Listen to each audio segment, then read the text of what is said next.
Sunod-sunod na dagok sa bulsa ng mga Pilipino, pagtaas ng presyo ng pagkain, kuryente, pamasahe at krudo. Habang tumatagal ang sigalot sa Middle East, lalo namang sumisikip ang sitwasyon sa loob ng bansa.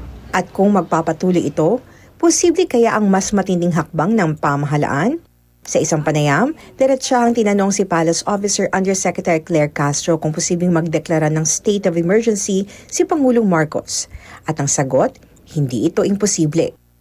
Sa ngayon wala pang ipinatutupad na price freeze ang Department of Trade and Industry dahil patuloy pa ang negosasyon at pakikipag-ugnayan sa mga stakeholder. Pero nilinaw ng Malacanang, hindi basta-basta nagdedeklara ng state of emergency. Kailangan muna na malubhang krisis na direktang nakakaapekto sa buong bansa. At sa ilalim ng 1987 Constitution, may kapangyarihan ng Pangulo na kumilos para protektahan ng publiko sa panahon ng panganib. Ngunit sa kabila nito, mayroon ng mga batas na pwedeng gamitin ng pamahalaan. Ngayon pa lang, kabilang na ang Republic Act 7581 o PRIZE Act na layong pigilan ng hoarding, profiteering at labis sa pagtaas ng presyo ng mga pangunahing bilihin.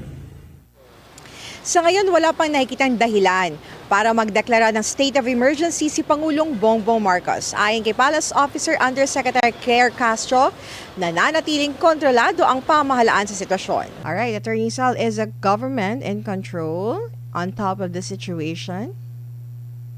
Kontrolado na pala eh. Ba't mo pa ina-announce na pa pwede magdeklara ng state of emergency? Ano ba klaseng mga declarations, Mario Josep naman? Talagang you're not using your common sense. Aling Clara, I'm sorry to say.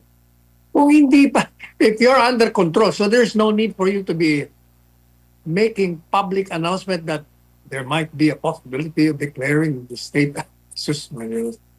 Kung meron talagang basis, constitutional basis, magdeklara, walang problema yan. Basta palaging nasa tama. Okay yan sa tao. Sa makakatulong sa taong bayan. Hindi yung magdideklara ka para manatili ka sa Panginoon.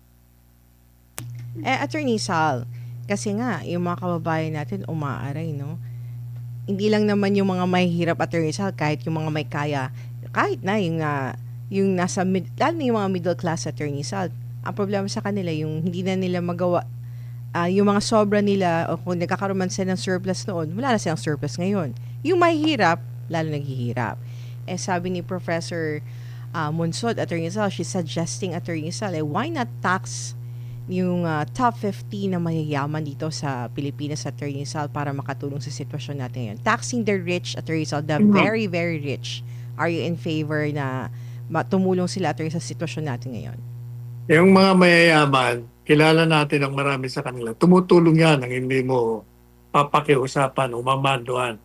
Ang gobyerno, maraming pera. Pinagnanakaw na nga eh. So you don't need money. You have plenty of resources. You have money.